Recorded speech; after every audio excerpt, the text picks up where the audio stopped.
أشهد أن محمد رسول الله.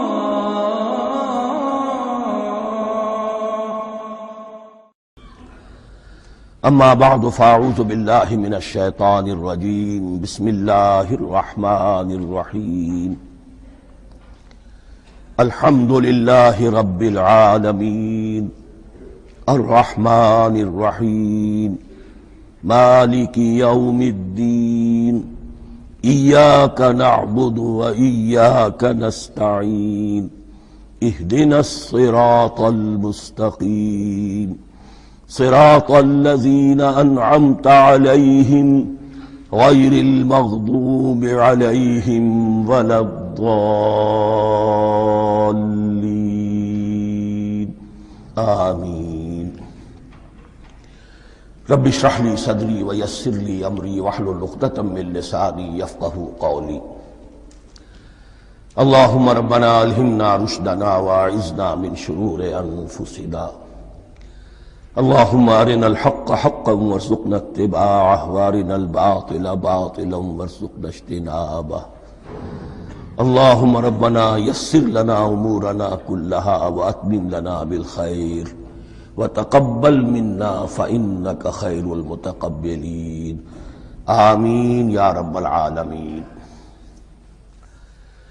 معزز حاضرین اور محترم خواتین، ہم اللہ کے نام سے اس سال کی نماز تراویح کے ساتھ دورہ ترجمہ قرآن کا آغاز کر رہے ہیں۔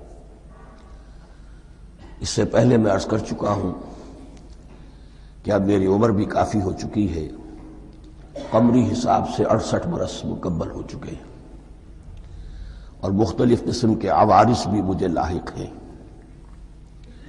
اور بہت سے احباب نے اور رفقاء نے مشورہ دیا تھا کہ میں اتنا بڑا بوجھ اپنے ذمے نہ لوں، لیکن میں نے خالصتاً توکلاً علی اللہ اس کی ہمت کی، اس کا ارادہ کیا، اس کے لیے اہتمام بھی خصوصاً ہوا ہے۔ مجھے اندازہ ہے کہ اب میرے خیالات کی جو رو ہے وہ اب اتنی تیز نہیں ہے جتنی کبھی ہوا کرتی تھی۔ کراس ریفرنسز بھی جو ہیں قرآن حکیم کے وہ اتنے مستحضر نہیں ہیں جتنے کبھی ہوتے تھے، بلکہ واقعہ یہ ہے کہ میری زبان بھی بعض اوقات لڑکھڑاتی ہے، اس لیے کہ مجھے جو ادویات استعمال کرنی پڑتی ہیں ان کا اعصاب پر بھی اثر ہوتا ہے، اور جو ہمارے اعضائے رئیسہ ہیں ان پر بھی اثر ہوتا ہے۔ بہرحال ان سب کے علی الرغم اللہ کا نام لے کر آغاز کر رہے ہیں۔ میری انتہائی نگارش یہی ہے، تیرے نام سے ابتدا کر رہا ہوں۔ ابھی میں نے سورہ فاتحہ کی تلاوت کی اور آپ نے سماعت فرمائی۔ یہ سورہ مبارکہ مصحف کے اعتبار سے تو پہلی سورت ہے ہی، سب کو معلوم ہے، لیکن یہ بھی نوٹ کر لیجئے کہ یہ نزول کے اعتبار سے بھی سب سے پہلی مکمل سورت جو حضور پر نازل ہوئی وہ یہی ہے۔ اس سے قبل متفرق آیات نازل ہوئیں، 5 آیتیں سورہ علق کے آغاز میں، کچھ آیتیں سورہ قلم یا سورہ نون کے آغاز میں، کچھ آیتیں سورہ مزمل کی ابتدا کی، کچھ آیتیں سورہ مدثر کے آغاز کی۔ 5ویں وحی تقریباً اس پر اجماع ہے کہ یہ سورۃ الفاتحہ کی ہے، اور یہ مکمل سورت ہے جو حضور پر نازل ہوئی۔ سورۃ الفاتحہ کے معنی ہوئے افتتاحی سورت، فتح یفتح کے معنی ہے کھولنا، مفتاح کنجی کو کہتے ہیں، چابی کو۔ تو یہ اوپننگ سورہ آف دی قرآن، قرآن حکیم کی افتتاحی سورت۔ ویسے جیسا کہ میں تعارف قرآن کے ضمن میں عرض کر چکا ہوں، عربوں کا یہ مزاج تھا کہ جس چیز سے انہیں خصوصی محبت ہوتی تھی اس کے بہت سے نام رکھتے تھے۔ اس کے بھی بہت سے نام ہیں۔ سورۃ الفاتحہ سب سے عام ہے، لیکن الکافیہ، الشافیہ، ام القرآن، اساس القرآن، کم سے کم یہ 4 نام تو میں سمجھتا ہوں کہ ہر مسلمان کو مزید معلوم ہونے چاہیے، اور بھی بہت سے نام ہیں۔ اس سورہ مبارکہ کی بالاتفاق و بالاجماع 7 آیتیں ہیں، اگرچہ ان کی ترتیب میں کچھ اختلاف ہے۔ ایک رائے، یہ رائے امام شافعی کی بھی ہے اور بصرہ کے جو قراء تھے ان کی بھی ہے کہ آیت بسم اللہ بھی سورہ فاتحہ میں شامل ہے، اس کا جز ہے، وہ اس کو شامل کر کے پھر 7 آیتیں بناتے ہیں، تو آخری جنہیں ہم 2 آیتیں سمجھتے ہیں، صراط الذین انعمت علیہم غیر المغضوب علیہم ولا الضالین، وہ ان کے نزدیک ایک آیت ہے۔ تو گویا کہ نتیجہ یہ نکلا کہ آیتوں کی تعداد 7 ہی رہتی ہے۔ امام ابو حنیفہ رحمۃ اللہ علیہ کا موقف اور کوفے کے جو قراء تھے ان کا بھی موقف یہ ہے کہ آیت بسم اللہ نہ سورہ فاتحہ کا جز ہے نہ کسی اور سورت کا جز ہے، سوائے ایک مقام پر جہاں حضرت سلیمان علیہ السلام کا خط جو ہے نقل ہوا ہے، جنہوں نے ملکہ سما کو لکھا تھا انہ من سلیمان و انہ بسم اللہ الرحمن الرحیم، تو قرآن کے متن میں صرف اسی جگہ پر یہ آیت شامل سمجھتے ہیں، باقی یہ صرف علامت کے طور پر کہ یہاں سے ایک نئی سورت شروع ہو رہی ہے درج کی گئی ہے۔ اس سورہ مبارکہ کو الصلاح قرار دیا گیا ایک حدیث میں، اس کا جو اسلوب ہے وہ دعا کا ہے، اور دعا کے ساتھ اس کی جو مناسبت ہے اور پھر اسی کی وجہ سے ہماری نماز کا یہ جزو لا ینفک بنا دیا گیا، بلکہ ایک حدیث جو میں آپ کو سناؤں گا اس میں اسی کو نماز قرار دیا گیا، الصلاح یہی ہے۔ ویسے وہ حدیث مبارک موجود ہے من لم یقرأ بفاتحۃ الکتاب لا صلاۃ لمن لم یقرأ بفاتحۃ الکتاب، جو شخص سورہ فاتحہ کی تلاوت نہیں کرتا اس کی کوئی نماز نہیں۔ اس کے حوالے سے بھی ہمارے ہاں 2 مسلک ہیں، ذکر صرف اس لیے کر رہا ہوں کہ آپ کے علم میں ہو، ان میں کوئی بنیادی فرق نہیں ہے، کسی بھی ایک رائے کا انسان قائل اور حامل ہو سکتا ہے بغیر اس کے کہ دوسرے کو بالکل غلط قرار دے، بلکہ یہ کہ اس کے لیے بھی گنجائش اپنے ذہن میں اور اپنے دل میں رکھے۔ تو ایک رائے یہ ہے کہ یہ میں کیا عرض کر رہا تھا کوئی بھول گیا ہوں،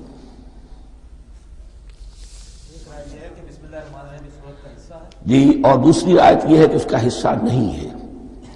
اسی اعتبار سے یہ کہ یہ سورہ مبارکہ نماز میں پڑھی جانی ضروری ہے، لا صلاۃ لمن لم یقرأ بفاتحۃ الکتاب۔ البتہ یہ اختلاف ہے، یہ بات جو میں ذکر کر رہا تھا جو ذہن سے نکل گئی، کہ آیا مقتدی جو ہے امام کے پیچھے کھڑا ہو کر جب نماز پڑھ رہا ہو تو کیا اس صورت میں بھی اس کے لیے لازم ہے کہ سورہ فاتحہ پڑھے؟ اس میں 2 رائے ہو گئی، بلکہ 3۔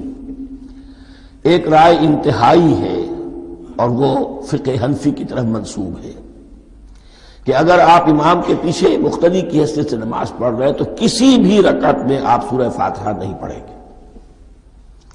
ایک دوسری بالکل برعکس رائے ہے، وہ امام شافعی رحمۃ اللہ علیہ کی ہے کہ ہر حالت میں چاہے امام جہری رکعت پڑھا رہا ہو جس میں وہ بلند آواز سے سورہ فاتحہ پڑھ رہا ہو اور چاہے وہ سری رکعت ہو، ہر حالت میں مقتدی کو بھی پڑھنی ہے۔ ایک تیسری رائے بین ہے، وہ امام مالک کی ہے رحمۃ اللہ علیہ، کہ جو سری رکعت ہے جس میں کہ امام بھی خاموشی سے پڑھ رہا ہے مقتدیوں کو بھی پڑھنی چاہیے، جو جہری رکعت ہے جس میں کہ امام بلند آواز سے پڑھ رہا ہے اس میں مقتدیوں کو خاموش رہ کر پوری توجہ جو ہے سننے پر صرف کر دینی چاہیے۔ اذا قرئ القرآن فاستمعوا له وانصتوا، جب قرآن پڑھا جا رہا ہو تو پوری توجہ اس کے پڑھنے پر مرکوز کر دو اور خود خاموش رہو۔ میرے اپنی رائے میں یہ تیسری رائے سب سے زیادہ صائب ہے اور اس میں کسی طرح کی بھی کوئی پیچیدگی پیدا نہیں ہوتی۔ بہرحال اس سورہ مبارکہ کا جو اسلوب ہے میں نے عرض کیا دعائیہ ہے، البتہ قرآن مجید کے علم اور حکمت کے اعتبار سے، اس کے فلسفے کے اعتبار سے ایک بات سمجھ لینی چاہیے۔ قرآن کا فلسفہ یہ ہے کہ بنیادی ہدایت ہر انسان کے دل میں موجود ہے بالقوہ، پوٹینشلی۔ یہ جو قرآن مجید یا اللہ کی کتابیں نازل ہوتی ہیں یہ انہیں ایکٹیویٹ کرتی ہیں، وہ اندر کی جو ڈورمنٹ کانشسنس ہے، خوابیدہ شعور جو ہے اسے بیدار کر کے اور پھر یہ کہ اسے اجاگر کرتی ہیں۔ ہر سلیم الفطرت انسان اور سلیم العقل انسان، 2 سلامتی شرط ہیں۔ سلیم الفطرت، نیچر پرورٹڈ نہ ہو، فطرت مسخ نہ ہو گئی ہو، عقل سلیم ہو، ان دونوں چیزوں کا نتیجہ یہ نکلتا ہے کہ وہ انسان از خود بغیر کسی وحی کی رہنمائی کے بغیر کسی نبی کی تعلیم کے سے استفادہ کیے ہوئے از خود بھی کچھ حقائق تک پہنچ جاتا ہے۔ اور وہ حقائق کیا ہے؟ نمبر ایک یہ کہ اس کائنات کا ایک خالق ہے اور وہ ایک ہے، اور وہ تمام صفات کمال سے متصف ہے۔ نمبر دو یہ کہ انسان کی زندگی صرف یہ زندگی نہیں ہے، بلکہ ایک اور زندگی ہے کہ جس میں اس زندگی کے اعمال کے نتائج برآمد ہوں گے۔ یہ دو باتیں، اس کی زیادہ وضاحت کے ساتھ جو ہے اس کا تذکرہ آئے گا سورہ لقمان میں، جہاں حضرت لقمان کی شخصیت کا تذکرہ ہے۔ لیکن یہاں صرف یہ بات سمجھ لیجئے کہ قرآن کا فلسفہ یہ ہے کہ ہر انسان میں، ہر فرد نوع بشر میں جو اپنی ولادت کے وقت مسلم ہوتا ہے، حضور کی حدیث ہے کل مولود یولد علی الفطرہ ابواہ یحودانہ او ینصرانہ او یمجسانہ، ہر بچہ نوع انسانی کا فطرت اسلام پر پیدا ہوتا ہے، وہ فطرت کے اندر وہ ہدایت ودیت ہے۔ اب اگر وہ فطرت بس نہیں ہوئی اور عقل جو ہے وہ صحیح رخ پر کام کر رہی ہے تو ان دو حقائق تک وہ انسان خود پہنچ جائے گا۔ لیکن ان دونوں حقائق تک پہنچنے کے بعد اب وہ دست بستہ دعا کرے گا کہ اے رب اب مزید ہدایت تو مجھے عطا فرما۔ ایک تو یہ کہ میں کیا کروں کیا نہ کروں، میری عقل اس میں ٹھوکر کھا سکتی ہے، میں کسی اچھی چیز کو بری سمجھ سکتا ہوں، کسی بری کو اچھی سمجھ سکتا ہوں، تو مجھے صحیح راستہ، صحیح راہ ہدایت پر چلا۔ یہ دعا ہے جو انسان کرتا ہے جبکہ وہ ایمان باللہ اور ایمان بالآخرہ تک خود پہنچ چکا ہوتا ہے، اور یہ سمجھتا ہے کہ صحیح زندگی کا رخ یہی ہے کہ جس رب کو میں نے پہچانا ہے کہ وہ اس کائنات کا خالق ہے اور مالک ہے اور رب ہے، میں اس کی بندگی کروں، اس کی اطاعت کروں، اس کا حکم مانوں، اس کے راستے پر چلوں۔ لیکن وہ راستہ کون سا ہے؟ اس کے لیے پھر دست بدعا ہوتا ہے کہ پروردگار تو میری رہنمائی فرما۔ یہ مقام ہے کہ جہاں آپ سمجھ لیجئے اپنے آپ کو بھی آج اس جگہ پر تصور کرتے ہوئے پھر اس سورہ مبارکہ کو پڑھیے کہ آپ اس مقام پر اللہ کے فضل و کرم سے پہنچ چکے ہیں کہ اللہ کو آپ نے پہچان لیا اور اس کی توحید کو جان لیا، اس کی جملہ صفات کمال سے آپ واقف ہو گئے۔ آپ یہ بھی جان گئے کہ بڑھ کر اس کے حضور میں حاضر ہونا ہے اور وہ حساب کتاب لے گا۔ پھر آپ نے یہ عہد بھی کر لیا کہ اب زندگی گزارنی ہے اس رب کی بندگی میں، اسی کی فرما برداری میں۔ اب یہاں کھڑے ہو کر آپ پوچھتے ہیں کہ اللہ مجھے وہ تفصیلی ہدایت عطا فرما، ایسا نہ ہو کہ کبھی میں کسی راستے پر چلتا ہوا کسی پگڈنڈی پر مڑ جاؤں اور وہ تھوڑی سی جو ڈیویشن ہو میرے راستے کی وہ میری عاقبت کو برباد کر دے۔ یک لحظہ غافل گشتم و صد سال راہم دور شد، اس لیے کہ ہوتا یہی ہے سیدھے راستے سے ذرا سی کوئی پگڈنڈی جو ہے تھوڑے سے اینگل پر نکلی ہے، لیکن جب چلتے جائیں گے آپ تو جتنے آگے بڑھیں گے اس پر، اس راہ صراط مستقیم سے آپ اتنے ہی زیادہ دور ہوتے چلے جائیں گے۔ یہ ہے قرآن مجید کی حکمت اور فلسفے کے اعتبار سے اس سورہ مبارکہ کا مقام۔ اب آئیے ہم بسم اللہ کرتے ہیں۔ بسم اللہ الرحمن الرحیم، شروع کرتا ہوں میں اللہ کے نام سے جو رحمان اور رحیم ہے۔ اس پر کچھ گفتگو ہو چکی ہے تعارف قرآن کے ضمن میں کہ رحمان اور رحیم دو نام ہیں کہ جو رحمت کے مادے سے نکلتے ہیں۔ رحمان میں اللہ تعالیٰ کی رحمت کا جوش، ہیجانی کیفیت، طوفانی کیفیت، اور رحیم میں اللہ تعالیٰ کی رحمت کا دوام اور تسلسل۔ یہ دونوں کیفیات اللہ کی رحمت میں بیک وقت موجود ہیں، جس کا ہم تصور نہیں کر سکتے۔ ہم سمندر کو دیکھتے ہیں، متلاطم سمندر ہے، اس میں ہیجان ہے، طوفان ہے۔ دریا کو دیکھتے ہیں کہ وہ سکون کے ساتھ چل رہا ہے، خاموشی سے چل رہا ہے، بہہ رہا ہے، بس تسلسل کے ساتھ بہہ رہا ہے۔ ہم ان دونوں کیفیات کو علیحدہ علیحدہ دیکھتے ہیں تو ہمارا ذہن ان دونوں کو بیک وقت اس کا تصور نہیں کر سکتا، تخیل ممکن نہیں۔ لیکن اللہ کی رحمت کی یہ دونوں شانیں مستقلاً ہر وقت موجود ہیں بیک وقت، اسی لیے ان دونوں کے درمیان کہیں حرف عطف نہیں آئے گا۔ بسم اللہ الرحمن الرحیم، الحمد للہ رب العالمین، کل حمد، اور حمد کو ذہن میں رکھ لیجئے، حمد مساوی ہے تعریف جمع شکر۔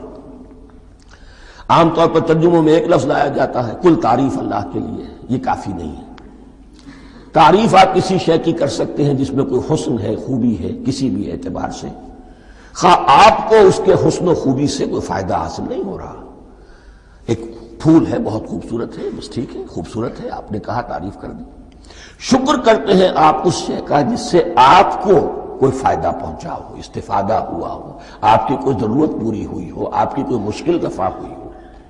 اور آپ دیکھیں گے کہ حمد میں یہ شکر کا پہلو غالب ہے۔ جتنی بھی دعائیں ہیں حضور سے منقول، شکر کے مقام پر وہاں حمد آتا ہے۔ بھوک لگی ہوئی تھی، کھانا کھایا، الحمدللہ الذی اطعمنی وسقانی۔ اب یہاں دیکھیے ترجمہ، تعریف نہیں، شکر ہے اس اللہ کا جس نے مجھے کھلایا اور پلایا۔ آپ بیت الخلاء سے باہر آئے، نجاستیں آپ سے دور ہو گئیں، طبیعت میں انشراح ہوا، الحمدللہ الذی اذھب عنی الاذی وعافانی۔ وہ شکر ہے اس اللہ کا جس نے اذیت بخش چیزیں مجھ سے دور کر دیں اور مجھے عافیت بخشی۔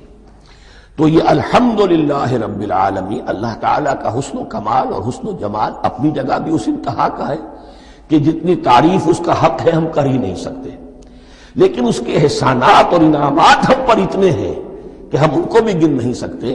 لہذا ایک ہی احصاء ہم نے کر دیا الف لام کے ساتھ، الحمدللہ رب العالمین۔ تمام تعریفیں اور کل شکر اللہ کے لیے ہیں کہ جو تمام جہانوں کا پروردگار ہے، رب ہے، مالک ہے۔ رب میں ایک مفہوم ہوتا ہے ربوبیت کا، اور اس میں مفہوم شامل ہوتا ہے تربیت کا، ربیانی صغیرہ۔ تو مالک ہونا اور تربیت دینا، آپ جس شے کے مالک ہوں گے آپ چاہیں گے اس میں بڑھوتری ہو، اس میں اضافہ ہو، وہ نشو و نما پائے۔ تو یہ دونوں چیزیں آپس میں ایک دوسرے کا جڑی ہوئی ہیں، پروردگار بھی اور مالک بھی۔ عام طور پر عربی میں رب کا لفظ مالک کے لیے آتا ہے، رب البیت، رب الدار، رب المال۔ تو مالک وہاں پر ظاہر بات ہے کہ اس سے مراد کیا ہے، مال والا، گھر والا، گھر کا مالک۔ تو کل شکر اور کل تعریف اس اللہ کے لیے ہے جو تمام جہانوں کا مالک بھی ہے اور پروردگار بھی ہے۔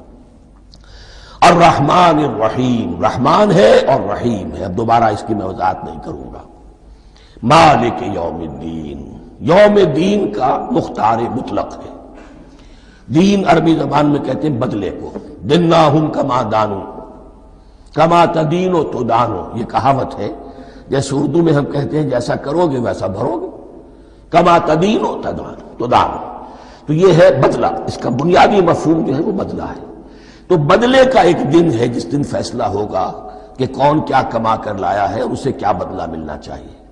آیا اس کا برائیوں کا پلڑا بھاری ہے کہ اسے سزا ملنی چاہیے، یا اس کی حسنات اور نیکیوں کا پلڑا بھاری ہے کہ اسے جزا ملنی چاہیے، اس کا انعام اور اکرام کے ساتھ معاملہ کیا جانا چاہیے۔ وہ ایک دن ہے، اسے ہم یوم القیامہ کہتے ہیں۔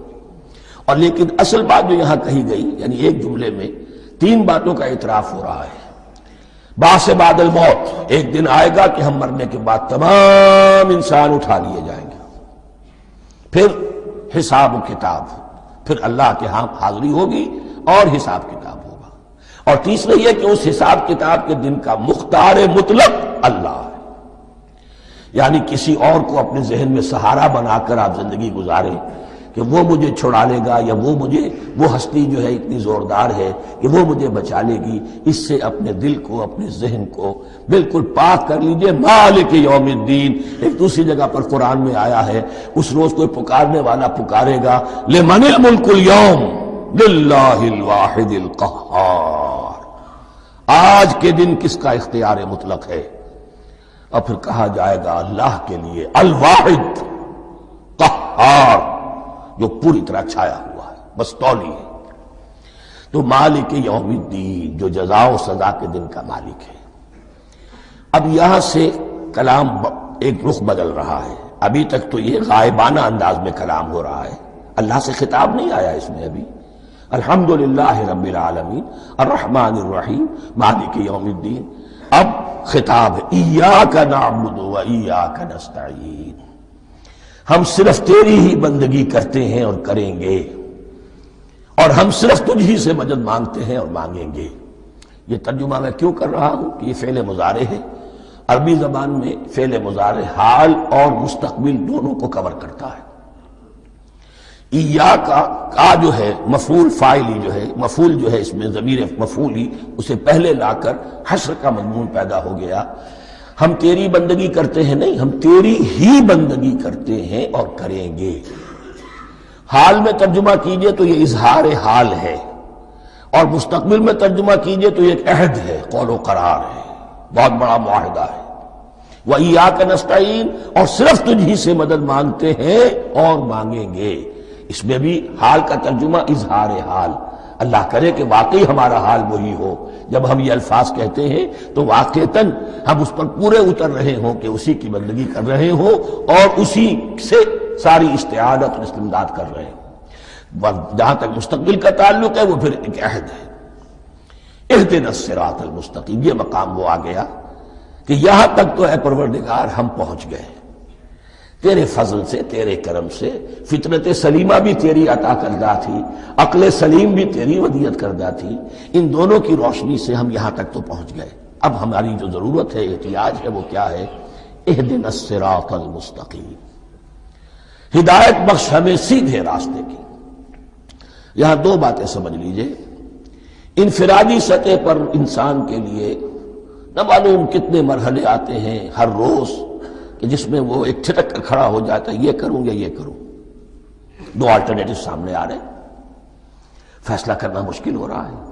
قدم قدم پر ہدایت کی ضرورت ہے، اور اجتماعی طور پر نوع انسانی تین بڑے بڑے تمدنی مسائل میں واقعہ یہ ہے کہ تسلیم کر لیا جانا چاہیے کہ عقل انسانی اس کو راستہ نہیں دکھا سکتی۔ عام معاشرتی سطح پر مرد اور عورت کے درمیان حقوق اور اختیارات کا کیا توازن ہو، ناممکن ہے، انسان طے نہیں کر سکتا۔ انسان یا مرد ہے یا عورت ہے۔ عورت سوچے گی اپنے جذبات کا، اپنے خیالات کا لحاظ رکھے گی، مرد کے جذبات و احساسات کا اس کا کوئی تصور ہی ممکن نہیں۔ مرد سوچے گا اسے اپنے احساسات معلوم ہے، لیکن یہ کہ عورت کے احساسات سے وہ نابلد ہے، ان کو محسوس کر ہی نہیں سکتا۔ لا محالہ وہ اپنے بارے میں وہ جو بھی نظام بنائے گا اس میں وہ اپنی بالادستی رکھے گا۔ وہ تو ایک ہی ہستی ہو سکتی ہے کہ جو دونوں کی خالق ہے، مرد کی بھی عورت کی بھی، اور اس کو دونوں سے محبت ہے، دونوں کا خیر خواہ ہے، دونوں کا رب ہے، دونوں کو پروان چڑھانا چاہتا ہے۔ اسی طرح فرد اور معاشرہ یا ریاست، حکومت اور ریاست ہمیشہ یہ چاہتی ہے کہ سارے اختیارات ہمارے ہاتھ میں آ جائیں، ٹوٹلیٹیرین سوسائٹی ہو، بس ہم حکم دیں اور لوگ اس پر چلیں۔ افراد یہ چاہتے نہیں، ہمیں آزادی ہونی چاہیے۔ اب آپ دیکھیے کہ دنیا میں کتنے جھگڑے چلتے ہیں اسی پر، فریڈم فریڈم فریڈم۔ وہ فریڈم واقعتاً اپنی جگہ پر ایک شے ہے، افراد کی آزادی ہونی چاہیے، لیکن افراد کی آزادی اتنی نہ ہو جائے کہ وہ مادر پدر آزاد ہو جائے، کوئی قانون، کوئی قاعدہ، کوئی اخلاقی کوئی حدود اور قیود جو ہے ان کا پابند نہ رہے۔ تو اب کہاں ہے وہ نقطہ اعتدال کہ جس میں انسان کی انفرادی آزادی، انفرادی اختیار اور ادھر اجتماعی مصلحتیں جو ہیں ان کو بیلنس کیا جا سکے؟ انسان طے نہیں کر سکتا، صرف اللہ ہی اس کے لیے نظام دے سکتا ہے۔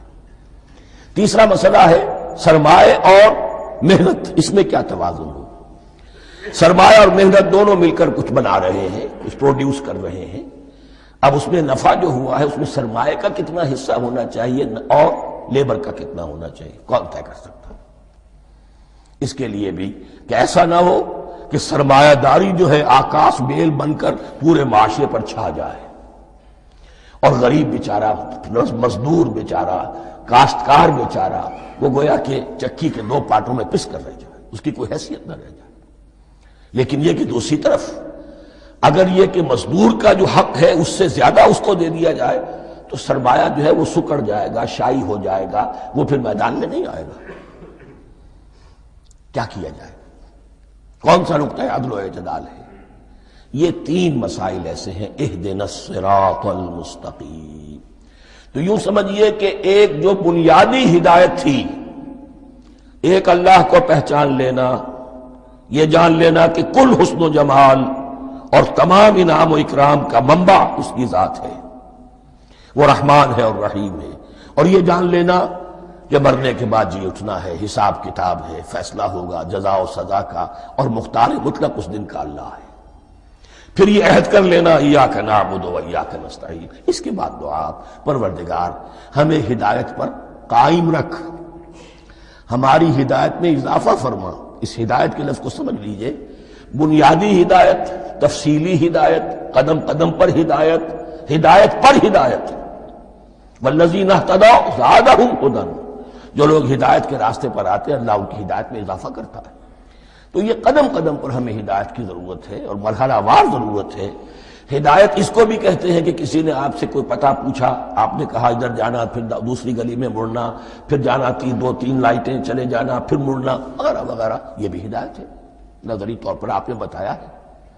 ایک ہدایت یہ ہوئی کہ بھائی میں چلتا ہوں آپ کے ساتھ، میں آپ کو وہاں تک پہنچا دوں گا تاکہ آپ کو دقت نہ ہو، آپ نے منزل تک پہنچا دیا. ان دونوں کے درمیان، یہ تو میں نے ایک فرد کی مثال دی ہے، اللہ اور بندے کے درمیان نہ معلوم کتنے مراحل ہیں ہدایت کے.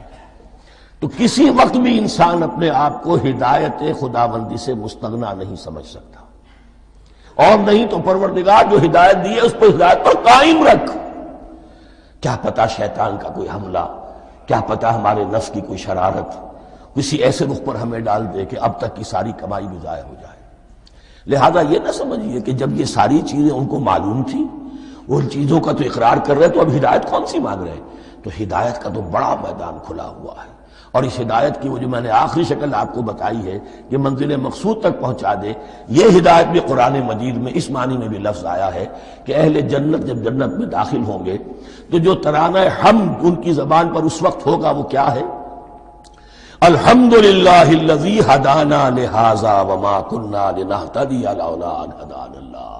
کل شکر اللہ کا جس نے ہمیں یہاں تک پہنچا دیا، ہدایت دی یہاں تک پہنچا دیا، اور ہم ہرگز نہ پہنچ پاتے، ہم ہرگز ہدایت یافتہ نہ ہو سکتے اگر اللہ ہی ہمیں ہدایت نہ دیتا. اہدنا الصراط المستقیم، سیدھا راستہ.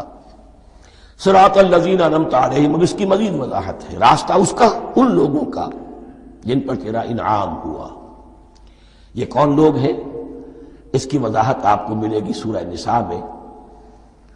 من یطع اللہ والرسول فاولئک مع الذین انعم اللہ علیہم من النبیین والصدیقین والشہداء والصالحین. 4 طبقات ہیں منعم علیہم جن پر اللہ کا انعام ہوا ہے. چوٹی پر انبیاء کرام، اس کے بعد صدیقین کرام، اس کے بعد شہداء عظام، اس کے بعد عام صالح مسلمان صالح ہو. یہ بیس لائن ہے. اس سے اوپر کا درجہ شہداء کا ہے، اس سے اوپر کا درجہ صدیقین کا ہے، اور پھر اس سے اوپر کا درجہ انبیاء کا ہے. انبیاء میں سے پھر وہ بھی ہوتے ہیں کہ جو اولو العزم میں من الرسل ہیں. لیکن یہ 4 طبقات ہیں، ان کے راستے پر ہمیں چلا. غیر المغضوب علیہم ولا الضالین، جو مغضوب علیہم نہیں ہوئے، جن پر تیرا غضب نہیں ہوا. اور غضب ہوتا ہے ان پر کہ جو ہدایت کے واضح ہونے کے بعد ہدایت کو ترک کر دیں، وہ ہے مغضوب علیہم. جنہیں ہدایت مل گئی ہو، ہدایت کو پہچان لیا ہو، پھر اپنی شرارت نفس کی وجہ سے، اپنی نفسانیت کی وجہ سے، اپنے تکبر کی وجہ سے، اپنے حسد کی وجہ سے وہ اس حق کو رد کر دیں، اس کو ترک کر دیں. ان پر اللہ کا غضب آتا ہے. اور اس میں اس کی بہت بڑی مثال تاریخ کے اعتبار سے یہودی ہے. اللہ نے انہیں ہدایت دی، کتابیں عطا کی، تورات، انجیل، زبور، سینکڑوں نبی ان میں مبعوث کیے. 1400 برس تک نبوت کا تار ٹوٹا ہی نہیں، مسلسل. ابتدا میں بھی 2 نبی، موسیٰ اور ہارون، اور اختتام پر بھی 2 نبی، عیسیٰ اور یحییٰ علیہ السلام. اور ان کے مابین کوئی لمحہ نہیں آیا ہے تاریخ بنی اسرائیل میں جبکہ کوئی نہ کوئی نبی موجود نہ ہو. لیکن انہوں نے اپنی شرارت نفس کی وجہ سے ہدایت تورات سے بھی منہ موڑا، اور پھر سب سے بڑی بات یہ کہ ہدایت محمدی سے، ہدایت قرآنی سے بھی صلی اللہ علیہ وسلم منہ موڑا. وہ ہے مغضوب علیہم ولا الضالین، اور نہ ہی گمراہ ہوئے. یہ لفظ جو آتا ہے عربی زبان میں گمراہ کا بھی ہے اور تلاش حق میں بھٹکنے والے کا بھی ہے. ایک وہ شخص ہے جس پر حق ابھی واضح نہیں ہوا، وہ تلاش میں ہے، اس کے لیے بھی ضال کا لفظ آئے گا. اسی طرح کوئی شخص کسی کے عشق اور محبت میں ایسا ہو جائے، دیوانہ ہو جائے، اس کو بھی ضال کہتے ہیں. یعنی اس کے اوپر جذبات کا اتنا غلبہ ہو گیا ہے کسی کی محبت اور عشق کی بنا پر. تو حضور کے لیے یہ لفظ آیا ہے وَوَجَدَكَ ضَالًّا فَهَدَىٰ، اور یہ تو سورۃ الضحیٰ ہے، اکثر بیشتر لوگوں کو یاد ہوگی۔ تو یہ جو ضال کا لفظ ہے اس میں سمجھ لیجئے ضروری نہیں ہے کہ وہ گمراہ ہو، بلکہ وہ بھی کہ جو ابھی راہ ہدایت کی طلب میں اس کے حصول کے لیے اس کی تلاش میں کوشاں ہیں، اور وہ بھی کہ جو کسی مغالطے کی وجہ سے حق سے منحرف ہو جائے۔ یہ بھی جان لیجئے کہ ایک ہے بدنیتی، تکبر، حسد، حق کو جان کر پہچان کر رد کر دینا یا چھوڑ دینا یا ترک کر دینا، ایک ہے کسی غلطی میں، کسی جذبات کے اندر آ کر، کسی غلو کے اندر مبتلا ہو کر اور حق سے منحرف ہو جانا۔ اس کی جو سب سے بڑی مثال ہے وہ نصارہ ہے، عیسائی ہے۔ حضرت مسیح کو انہوں نے مانا لیکن غلو کیا، یہ لفظ آئے گا آگے، لا تغلو فی دینکم، اپنے دین میں غلو نہ کرو۔ جیسے ہمارے ہاں بھی بعض لوگ ہیں جو حضور صلی اللہ علیہ وسلم کی تعریف میں، حضور صلی اللہ علیہ وسلم کے ساتھ اپنی محبت کے اظہار میں غلو کر جاتے ہیں۔ یہ انتہا درجے کو ہو گیا تھا حضرت مسیح علیہ السلام کے ماننے والوں میں، اور اس کی بنا پر انہوں نے تثلیث کا عقیدہ ایجاد کر لیا اور حضرت مسیح علیہ السلام کو اللہ کا بیٹا بنا دیا۔ تو اس کی سب سے بڑی مثال ضالین کی اس اعتبار سے کہ ہدایت پانے کے بعد کسی بدنیتی سے نہیں بلکہ کسی اچھے جذبے میں غلو کی وجہ سے، رسول سے محبت کرنا تو اچھا جذبہ ہے لیکن یہ محبت بھی ایک حد میں رہنی چاہیے۔ غلو کرے گی تو ظاہر بات ہے کہ اس کے بعد وہ گمراہی کی طرف لے جائے گی۔ یہ ہے اس سورہ مبارکہ کا ترجمہ، اور اس کے بعد آخر میں آمین کہنا یہ مسنون بھی ہے، کہنا چاہیے۔ البتہ اختلاف یہاں بھی صرف اتنا ہے کہ نماز میں جب آپ امام کے ساتھ ہیں، وہ اگر جہری قرات کر رہا ہے تو آیا اس کے بعد آپ کو بھی بالجہر کہنا ہے آمین یا نہیں کہنا، یہ اختلاف ہے، ان میں کوئی فرق واقع نہیں ہوتا۔ یہ چیز متفق علیہ کہ کہنا ہے آمین، بلکہ یہ آمین تو یہودیوں میں ہے، یہ آمین جو ہے یہ عیسائیوں میں بھی ہے۔ ان کی بھی جو پریئر، لارڈس پریئر ہے، اس کے بعد آمین، وہ آمین کہتے ہیں، وہ فرق، وہ لفظ ایک ہی ہے۔ اس لیے کہ عبرانی زبان اور عربی زبان، یا تو ہم یہ کہہ سکتے ہیں کہ دونوں بہنیں ہیں، کوئی ایک مشترک زبان تھی ان کی ماں جس کی یہ دو بیٹیاں ہیں، اور یا یہ کہنا پڑے گا کہ عربی زبان کی ماں جو ہے وہ عبرانی زبان ہے۔ بہرحال بڑا قریبی رشتہ عربی کا اور عبرانی کا ہے، اس اعتبار سے وہ آمین۔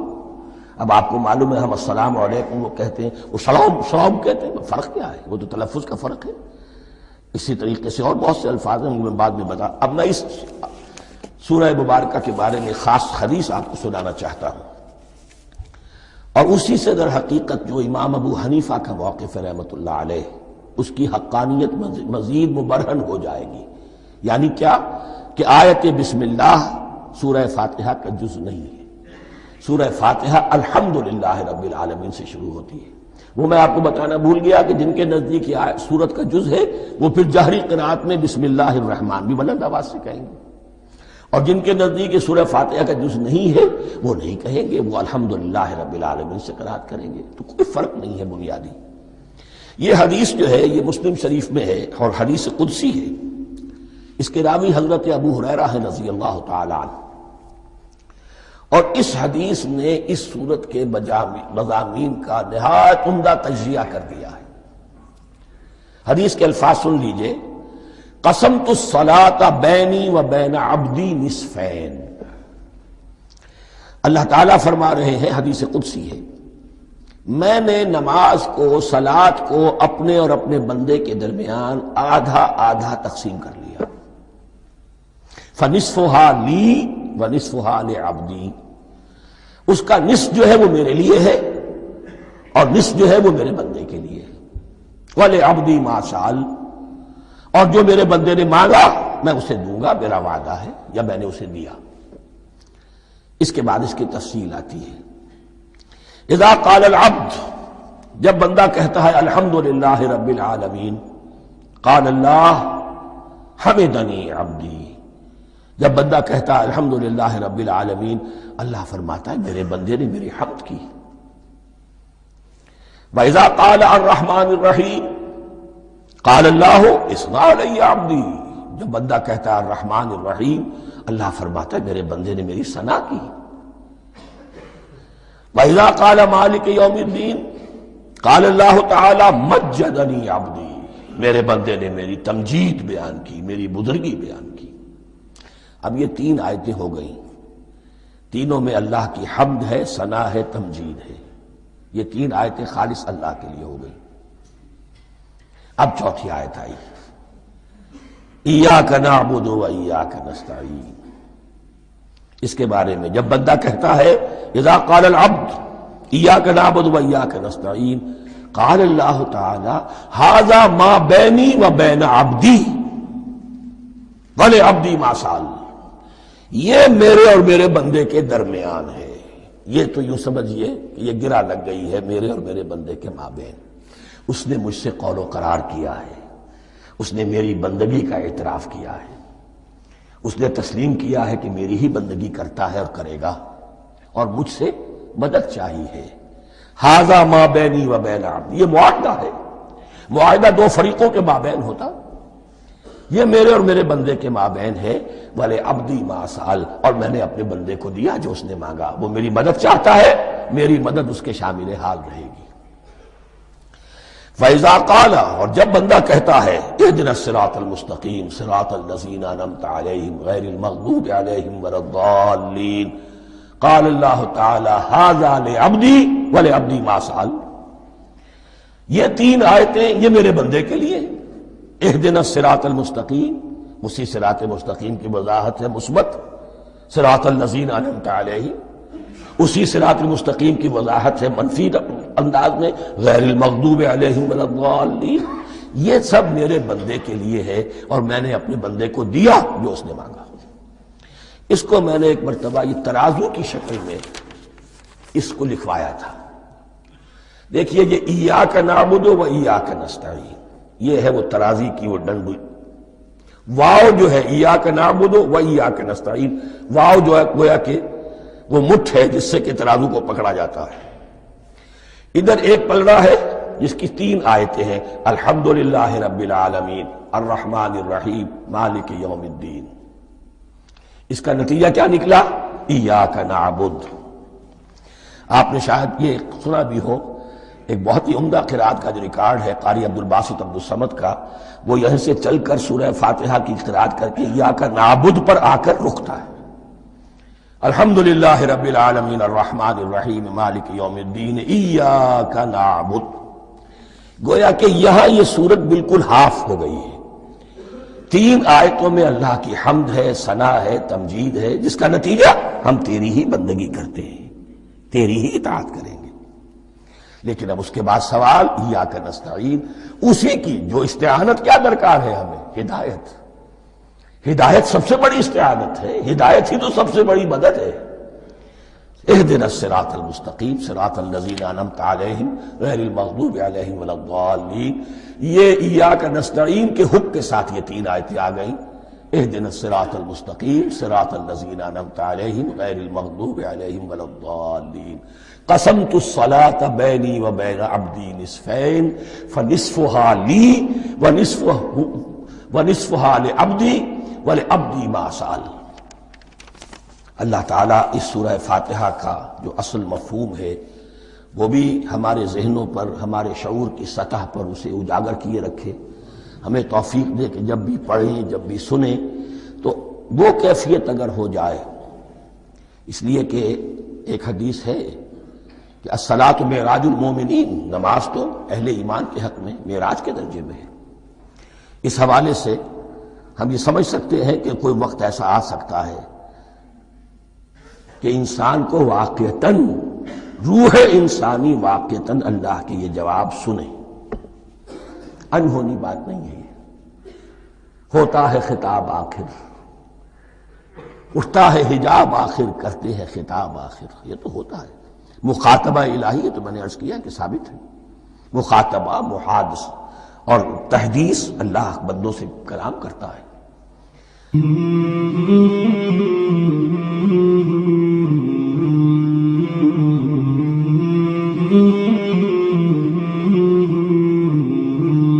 مولاي صل وسلم دائما أبدا على حبيبك خير الخلق كلهم. مولاي صل وسلم دائما أبدا على حبيبك